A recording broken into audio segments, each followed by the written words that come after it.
La Belgique fait de la lutte contre le terrorisme une priorité. Le pays a été frappé en mars 2016 et les autorités doivent faire face au retour des combattants européens qui ont rejoint les rangs du groupe État islamique. Mais Bruxelles est aussi pointée du doigt pour avoir servi de base arrière aux terroristes qui ont mené les attentats de Paris. Monsieur Yayan Ambon, vous êtes ministre de l'Intérieur et de la Sécurité. Merci d'avoir accepté notre invitation. Volontiers. Faire face à la menace terroriste, lutter contre la radicalisation, empêcher les jeunes candidats au djihad de rejoindre la zone irako-syrienne, s'opposer aux conséquences de l'islamophobie et la montée de l'antisémitisme et du racisme. Vous avez de lourds dossiers à gérer. Quelles sont vos priorités?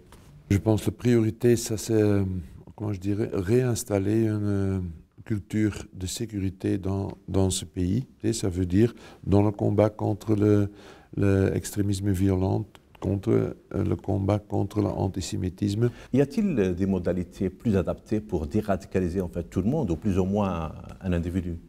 Être radical, ça ce n'est pas un problème. Moi je suis radical. Je suis un démocrate radical. Je suis un nationaliste flamand radical. Donc être radical, ça ce n'est pas le problème. Quand le radicalisme va vers la violence, vers un extrémisme violent, ça devient un problème. C'est difficile qu'une fois que quelqu'un a des idées extrémistes et qu'il veut vraiment utiliser la violence pour mettre en œuvre ses idées, ça devient difficile. Il y a 2 ans et demi, vous avez annoncé que vous allez nettoyer Molenbeek. Y a-t-il encore des terroristes qui habitent dans la commune où vivaient plusieurs terroristes des attentats de Paris? Les gens qui ont commis des actes terroristes, qu'on les a arrêtés, mais il y a aussi un réseau de support pour soutenir ces terroristes. Et donc là, c'est une occupation journalière, je dirais, de nos services pour aller rechercher, pour voir qui vraiment donne soutien, donne support aux terroristes. Et comment vous coopérez en matière d'échange européen et international d'informations?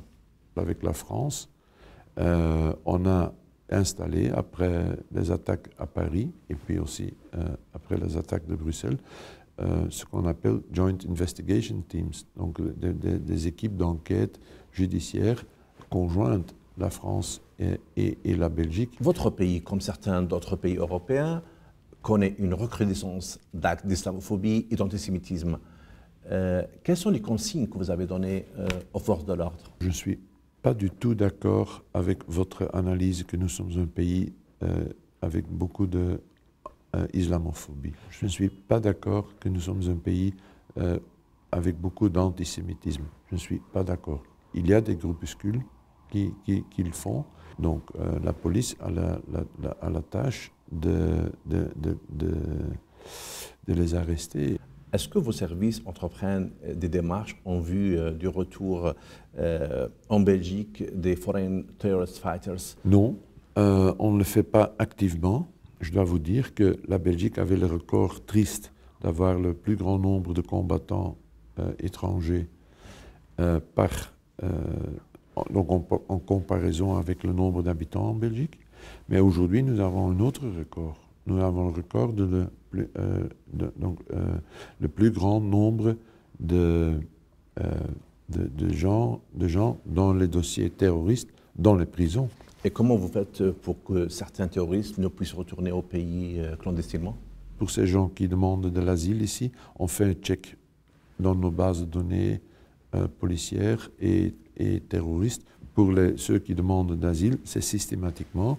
Pour ceux qui sont dans l'illégalité, c'est seulement au moment où on peut les arrêter. Après la victoire de l'Alliance anti-État islamique, est-ce que vous estimez que cette organisation est plus affaiblie maintenant pour qu'elle puisse commettre des attentats dans le territoire européen?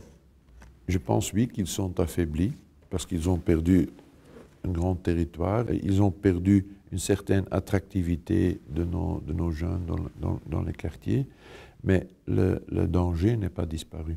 Yayan Ambon, merci beaucoup d'avoir répondu à nos questions. C'était avec beaucoup de plaisir.